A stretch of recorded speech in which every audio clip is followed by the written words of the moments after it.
What's going on, everybody? Welcome back to the channel. Thank you so much for being here. I truly appreciate it. I should be saying that to myself because it's now February and I have yet to put a video out. This is the first video of the year.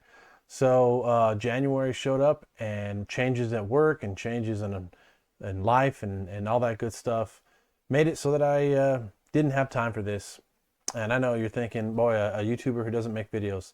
I know that's really going to pay off in the future. But unfortunately, that is one of the sad realities of being an adult with responsibilities. You got to prioritize your fun. So this is the first weekend I actually have an opportunity to sit in front of the camera and talk about something that I love, i.e. video games, with you. So I apologize for being so delayed, but you know, life happens.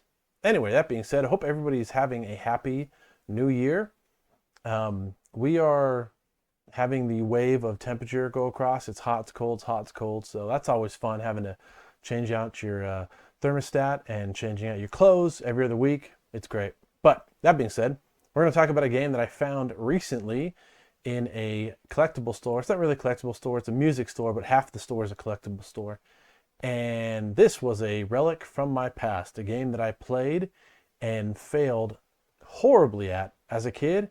And as you will see, I still fail pretty horribly at. But anyway, that of course is X-Men for the Sega Genesis. That's right, this is the first X-Men game. I think this was riding the curtails of that animated series, which was a great series. I loved it. But yeah, I rented this game, and my gosh, was it so difficult. With the jumping had to be like freaking on point, and the enemies would just hit you where you couldn't hit them, and just the bosses aren't tough. That's the worst part about this game, is the bosses aren't tough. It's just getting to the bosses. That is the absolute grind. So for those of you who've never played this game, or maybe played it, forgot about it, we're going to play it. I'm going to play the first level or so, a couple minutes, just show you what it looks like, maybe pique your interest, and hopefully you can see that, yeah, this thing's kind of an annoying jumper, but man, was it such a cool game just to own or to try to play. And I will continue to play this game and hopefully get better. This is a caveat right here. This is like my first attempt at playing this game in, good night, maybe 20-something years. So take it easy on me. If not, if you want to berate me, that's fine. Leave a comment. I'm cool with that.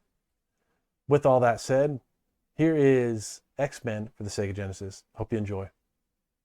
And of course, we're going to start this out by taking it apart and showing you what the board looks like, clean it up real quick, and hopefully that'll fire up first try. I've never actually fired this thing up before, so let's find out. This is the back. Just these two specialty screws. I think this is a 4.5 millimeter. I could be dead wrong. Oh, that one's a little tight. But yeah, you just take these two out. One. Come on now. Don't make me look dumb. It doesn't have to, right? I do it on my own. Yeah, this one, okay, kind of stuck. All right. There you go. That's it, man. That is the board. Very basic. Those pins look, they could use a bit of a cleaning. Nothing cracked. Nothing looking too bad. Yeah, I like that. Let's do a quick little clean real fast with some isopropyl alcohol, and then we'll shove it in. Let's see if it plays. 99.9% of the time, this is all these games need. You get people that just either don't know or don't care, and they give you a game that doesn't, quote unquote, doesn't work, and just dirty pins. Oh yeah, those are some black pins right there. That's pretty good. This thing needs a good cleaning. Woo. Wow, I don't know if you can see that, man, but that's some dirty pins. Not sure that is. Oh, can you guys see that? There is a, looks almost like a bit of rust right here.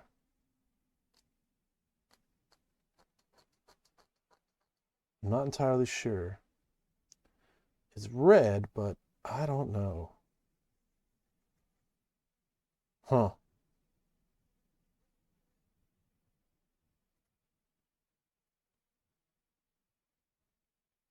Okay. Well, let's see if it plays. Let's see if that red stuff, let's dry it off real quick. If there's going to be an issue with the red stuff or not. Find out. Okay. We're good. We're going to put this thing back together, fire it up, and we'll go from there. See you in a minute. All right, so we have X-Men for the Sega Genesis. Now this was released in 1993. The follow-up, of course, was X-Men 2, Clone Wars. And this whole game takes place in the Danger Room. Magneto has hacked the computers, and he put a virus in the Danger Room. Now the Danger Room is actually dangerous. So you can start out by playing Gambit, Cyclops, Nightcrawler, or Wolverine. Those are your 4 playable characters. There's other X-Men in the game, but they're like support characters. You have like Storm and Rogue, Iceman, Archangel, Jean Grey. You also have a couple cameos by Sauron, who's like that pterodactyl looking dude. And although this is an action game, it is primarily surviving the jumps, and that is always frustrating. It's a platformer and a jumping puzzle game. And it doesn't look like a puzzle game, but some of these jumps, you're thinking, how the heck did I miss that, or how do I even get that? And I think that's the hardest part. Like I said, the bosses aren't tough. There's a mid-boss and an end boss in each level. It's just the freaking annoying, ridiculous jumps.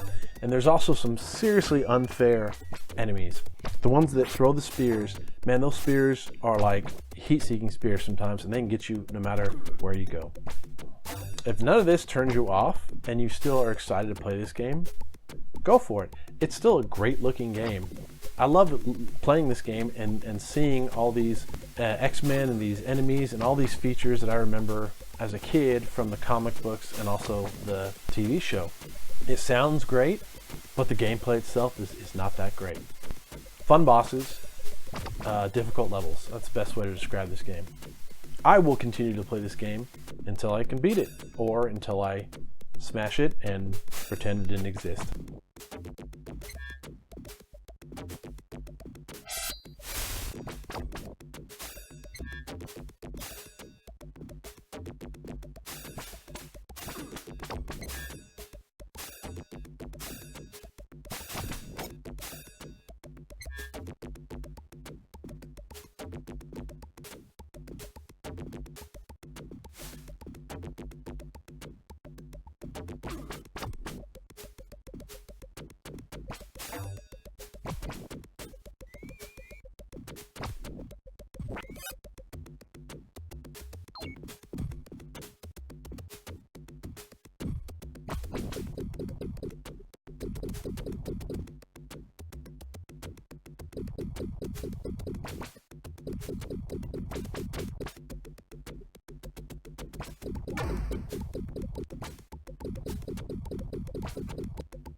All right, so there you go. There's a couple minutes of me failing miserably at playing that game. Anyway, what'd you think? Did that spark your interest to get a copy of this game and play it? Did you play this game as a kid? Did you actually beat it? I would love to know. Go ahead and leave a comment. Let me know how you feel about this game. If you beat it, I'll probably believe you. I still haven't beaten it. Gosh, it's just a frustrating game. Anyway, I love frustrating games. I just don't like unfair games. If a game is frustrating, that's fine. I can get past frustration. I just unfair. That's what really irritates me. Either way, if you guys enjoyed this video, go ahead and give it a thumbs up, give it a like, all that good stuff. If you don't want to, I get it. I totally understand. Don't worry about it. You keep being you. Take some time this week to play a video game. Doesn't have to be X-Men, but why not? That's a pretty fun game. You can always reach me at retrobengaming@gmail.com. Let me know what you think. Leave me any comments or suggestions, rebukes, rebuttals, all that good stuff. I read it all. I may not reply to it, but I read it all. Be good people, be good to those around you, and keep on gaming.